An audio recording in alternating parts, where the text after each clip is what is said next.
Hello, and welcome to Patricia Quay's final project for interpersonal communication. If you are looking on with the slide, you can now proceed to go to the next slide. Impersonal versus interpersonal communication. We must first ask ourselves, what is communication? Communication can be defined in one of two ways. It can be either impersonal, which is the conversation that happens between two separate roles, or it can be interpersonal communication, which happens between the persons who happen to be playing roles. Stewart talks about in his book the contact quotient, which is basically the richness or quality of contact achieved over the richness or quality of contact actually possible. This quotient basically puts a value on every relationship that we encounter throughout the day. Sometimes the quotient can be high if you say, like, if it's a family member or a very close and personal friend. Sometimes that value can be low if it's for, say, the clerk at a store or someone that you just so happen to be sitting next to on the bus. No matter how big or small the quotient is, everyone has a value, and in interpersonal communication, it is our job, I believe, to reach the highest possible number in every interaction. Please go on to the next slide. So why should we listen? Listening is the most important component of the communication process. As Burley Allen suggests with as you can see on the slide, 40% of the time spent in the communication process is dedicated to listening, whereas only 35 goes to talking and the remaining goes to reading or writing. That means that listening is where we gain a comprehension of what the communication process is all about. Communication is nothing more than making meaning between people. We are constantly negotiating our roles and our identities in the communication process. And the only way a true understanding can be comprised is if we listen to one another. What are the benefits of listening? If you go into the next slide, you will see that four potential benefits of listening is a deeper, more rewarding relationships, a better self-awareness of self and of others, a professional development and success, because you finally gain a deeper and better understanding of what the other person is saying, and as the next point indicates, understanding and clarity is obtained. If you go on to the next slide, we will look at my overarching goal throughout the nature of this course. My overarching goal is to offer every individual the respect of level 3 listening as defined by Burley Allen in hopes of achieving a high contact quotient. To be an effective level 3 listener, Burley Allen basically sums it up as you must be an empathetic listener. That means you refrain from judgment, you extend empathy, you're not distracted by outside sources, you encourage the person to continue their thoughts and finish so they can come to a conclusive stance. You provide a safe environment, and you listen from the heart. You listen the way that you will want to be listened to. If you go into the next slide, how do I want to enlarge the conversation? I love what self-disclosure is, as Johnson stated from Stewart's text, which is basically being open to hear others' idea and being open to express your ideas, so that the communication process can go to a more intimate level. The need to win, as Peterson describes, basically letting that go, understanding that in communication is not an argument. There is no win. There's only the truth and of the understanding that both of us are trying to reach. And also that can be done with a double reverse twist, as understanding the needing to go back when someone says something that I may not agree. and open my ears rather than my mouth. Have genuine care and concern about the situation at hand, as to go and find the deeper roots of what's actually being said. Seek understanding and share ideas, thoughts, feelings, and concerns. If you go on to the next slide, you will see a little bit about my background that influences the communicator I am today. I come from a large family. There are those are just four of my brothers and sisters. There's one more who couldn't make the picture, and birth order, as found in the Berger and Phelps, excuse me, the Felsenthal Berger study, has a great deal of impacts on the individual. Where the child is birthed is considered one of the most influential environmental factors in the child's development, affecting cognitive abilities and behavioral traits.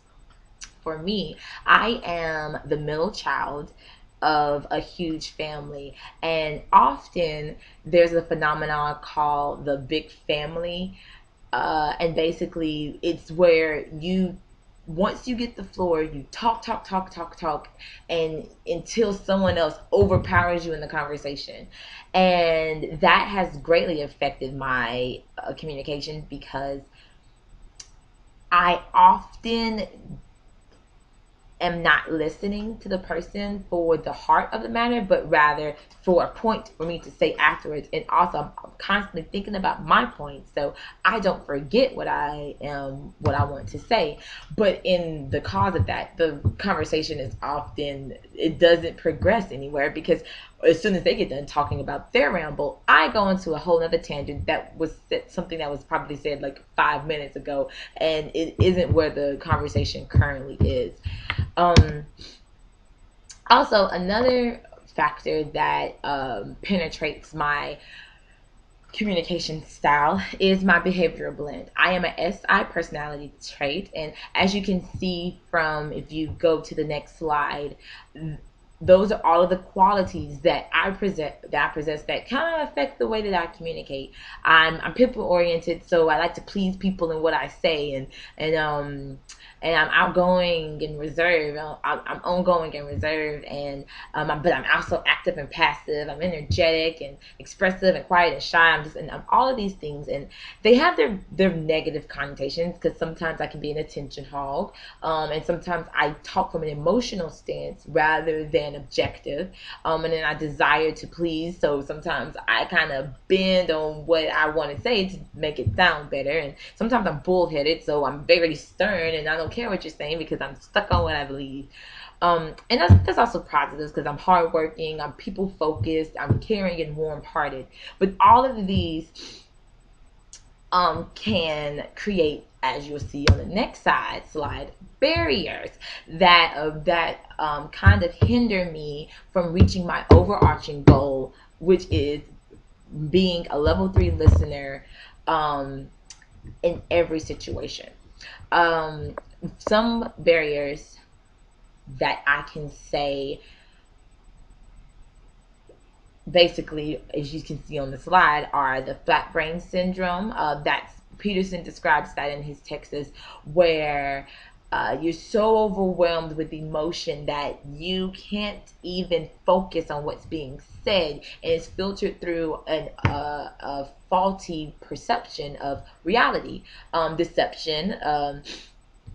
Stewart talks about this in his text, which is basically saying, kind of bending the truth a little bit so that it serves better for my purpose, rather than the goodness of the group. And then there's also different noise pollutions that happens. A lot of internally is a lot of negative self-talk. I have ADHD, so sometimes I am going through thoughts while other people are talking to me, biased listening, and also the different styles of listening, such as the interrupter, the victim. All of those different noise pollutions kind of create these barriers that affect me from listening from a truly leveled head state of mind. There are also external factors that affect me often, which is loud noises, other conversations, television, and if there's a time restraint, I can't focus on what's being said. Thus, I'm taking away myself from the conversation, and that is in turn affecting how I'm listening to the other person. If you go into the next slide, we'll see the solutions, my solutions to these barriers. Overcoming communication barriers is a daunting task. However, the benefits of overcoming the obstacles are worth it. The flat brain syndrome can be overcome by first realizing that the communicator's problem is not your problem. That is basically saying that when someone is, if someone comes with me at a problem, first recognizing and honoring them and respecting them, to see that they have a problem and it means something to them. So I have to humble myself and listen to whatever they happen to be saying. And second, but not taking that problem on as my own problem. Understanding that it is their problem for them to take care of. There's nothing I can do but offer a lending ear and kind of help guide them to whatever solution is best for them. And for overcoming the deception problem is understanding that the potential ramifications of deception in the long run is more trouble than the truth. If you go on to the next slide, here's my solution for the noise pollution aspects. For the external ones, just ask for silence if it's too noisy. Turn off the television. Practicing the focus techniques Peterson describes in his text, such as paraphrasing what I've heard, or asking questions, or lending out a guess, whichever is more beneficial for the person. And as you can see on the slide, and then for internal, like for the internal noise pollution, possible solutions can be focusing on the flat brain tango, recognizing the thud and giving it back, and do not own the problem, which is basically saying recognize that this person has a problem and I don't have a problem. So even though they may be saying things that could be attacking me, understanding that, I am only here to listen without agreeing, disagreeing, advising, or defending. And I own my own feelings. Your feelings and my feelings are two separate entities. And if you go on to the last slide, that's my bibliography where I got all of my references for this project. Thank you so much for taking time to listen to my presentation, and I hope you understand a little bit more about me, and I hope you also have a great and wonderful holiday season.